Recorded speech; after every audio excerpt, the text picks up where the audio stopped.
अभी कुछ दिनों पहले ही जैस्मिन अपने कॉलेज की पढ़ाई कंप्लीट करके अपने घर लौटी थी। जैस्मिन को आज उसकी फैमिली के साथ किसी रिश्तेदार के यहाँ एक फंक्शन अटेंड करने जाना था, लेकिन घर से निकलते हुए अचानक उसकी तबीयत खराब हो गई। इसलिए घर वालों ने उसे मेड की देखरेख में घर पे रुकने को कहा। कुछ देर आराम करने के बाद जैस्मिन की तबीयत पहले से कुछ ठीक हो गई।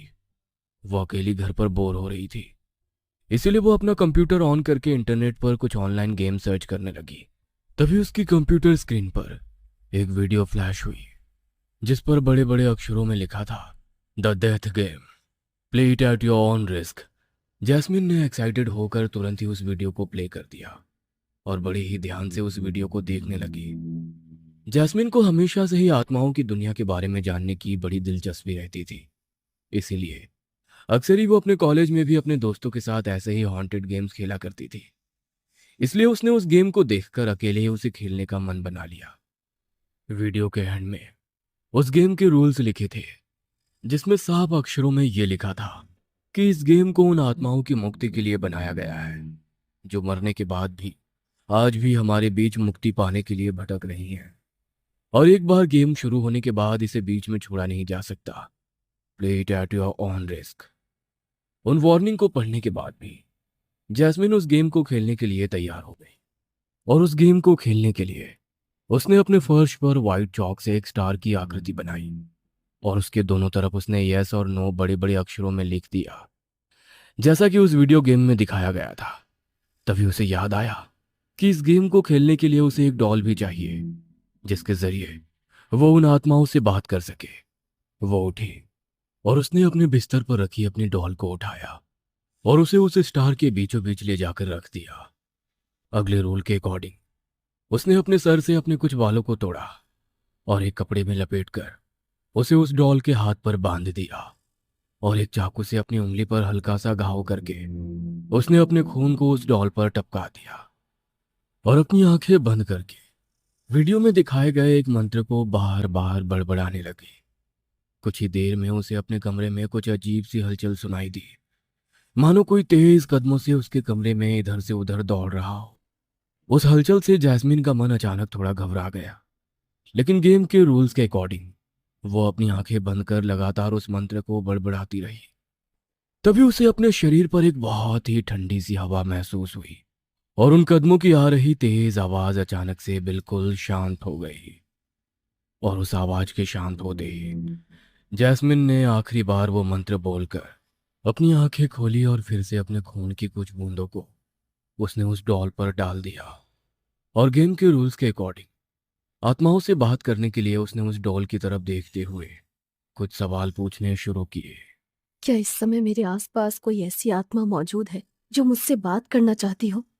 जैस्मिन के इतना पूछते ही वो डॉल अपनी जगह से घसीटती हुई यस की लाइन पर जाकर रुक गई। ये देखकर जैस्मिन बहुत एक्साइटेड हो गई, लेकिन अंदर ही अंदर अब उसे एक डर भी सताने लगा। तभी उसने वहां मौजूद उस आत्मा से अगला सवाल पूछते हुए कहा। क्या तुम एक लड़की हो? इस सवाल का जवाब भी जैस्मिन को हाँ में मिला, तो वो समझ गई कि ये भटक रही आत्मा किसी लड़की की है। जैस्मिन चाहती थी कि जिस उद्देश्य से इस डेथ गेम को बनाया गया है वह जल्द से जल्द उसे पूरा करे।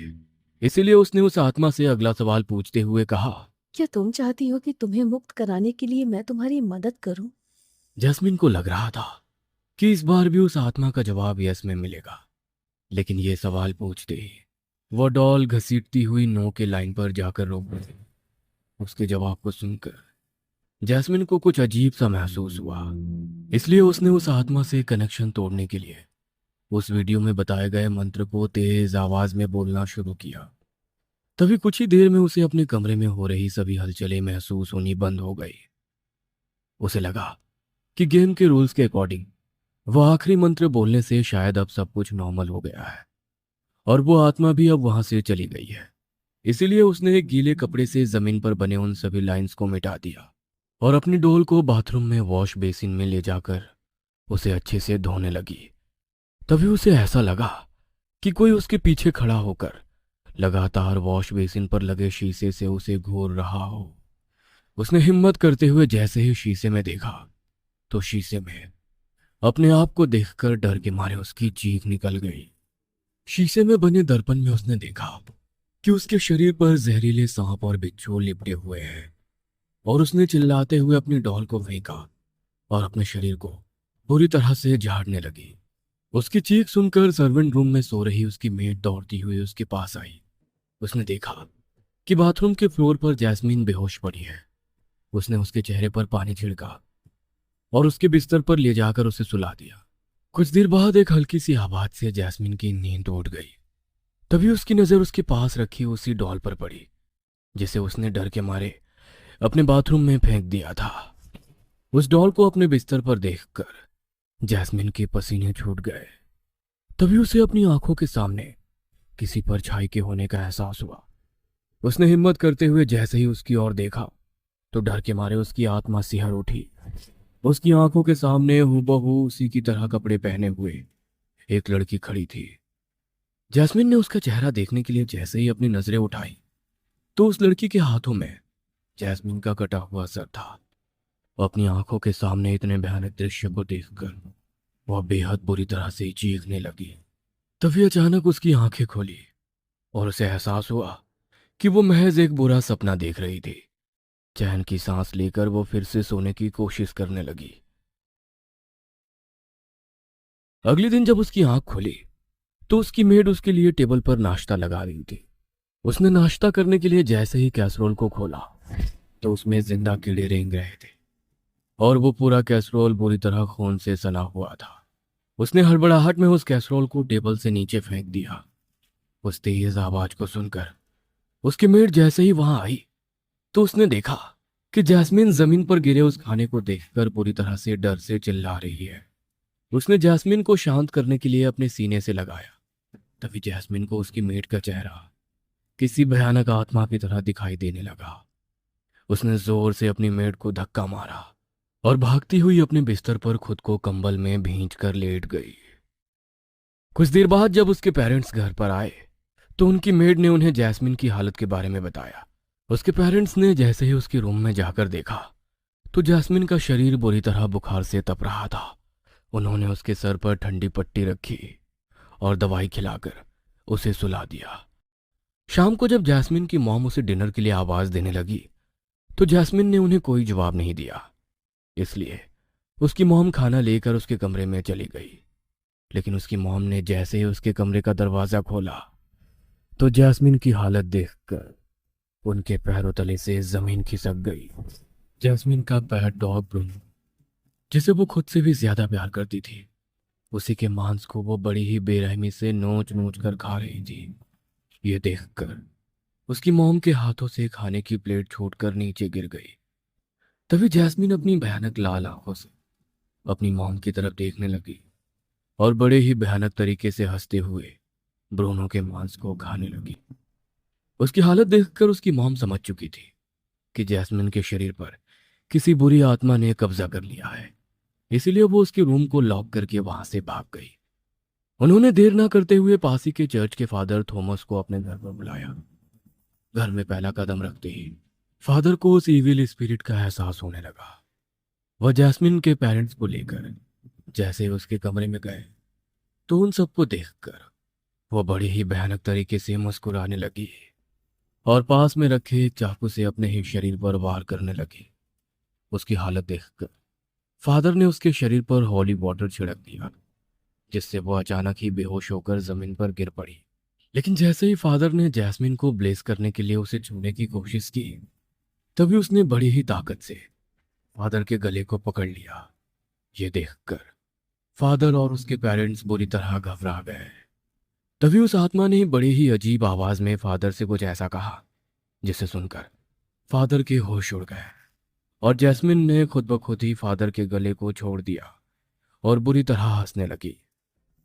फादर ने घबराते हुए उसके पेरेंट्स से कहा, यह कोई मामूली आत्मा नहीं बल्कि शैतान है, शैतान जिसे आपकी बेटी ने ही अपने शरीर में प्रवेश करने की आज्ञा दी है।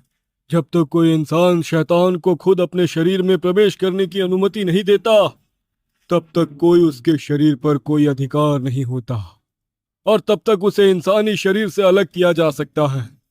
लेकिन आपकी बेटी ने तो खुद उस शैतान को आमंत्रित करके उसे अपने शरीर में रहने का स्थान दिया है। इसलिए अब कोई भी आपकी बेटी को उससे मुक्त नहीं कर सकता। अब तो आप गॉड से ही प्रे करें कि इस शैतान से वो आपकी बच्ची की रक्षा करे। फादर थॉमस की बात सुनकर जैस्मिन के मॉम डैड की आंखों में आंसू आ गए और जैस्मिन की मॉम उसके रूम में लगी जीसस क्राइस्ट की मूर्ति के सामने हाथ जोड़कर उनसे अपनी बेटी की जिंदगी की भीख मांगने लगी। तभी कुछ ऐसा हुआ जिसे देखकर किसी को भी अपनी आंखों पर यकीन नहीं हुआ। प्रार्थना करते ही जीसस क्राइस्ट की मूर्ति से अचानक खून बहने लगा और जैस्मिन का शरीर बेहद बुरी तरह तड़पने लगा और उसे बुरी तरह दौरे पड़ने लगे। कुछ देर तड़पने के बाद जैस्मिन की हालत अब ठीक हो गई और फादर थॉमस ने उस पर होली वाटर छिड़क कर उसे ब्लेस किया। सबको लगा कि शायद अब उस आत्मा ने जैस्मिन और उस घर को हमेशा के लिए छोड़ दिया है। लेकिन जब अगली सुबह वो सोकर उठे तो जैस्मिन के रूम के बाथरूम में उन्हें उसकी मॉम का अमृत शरीर मिला। जैस्मिन की मॉम ने गॉड के सामने अपनी बच्ची की जिंदगी मांगकर उसे बचा तो लिया था, लेकिन अपनी बच्ची की जिंदगी के बदले उन्हें शैतान से अपनी जिंदगी का सौदा करना पड़ा। जैस्मिन की यह गलती के कारण उस दिन उसने अपनी मॉम को खो दिया। उसकी मॉम को गुजरे हुए आज 6 साल बीत चुके हैं और इन 6 सालों में आज तक वो अपने मुंह से एक शब्द भी नहीं बोल पाई है। शायद अपनी उस गलती के लिए वो आज तक खुद को माफ नहीं कर पाई है।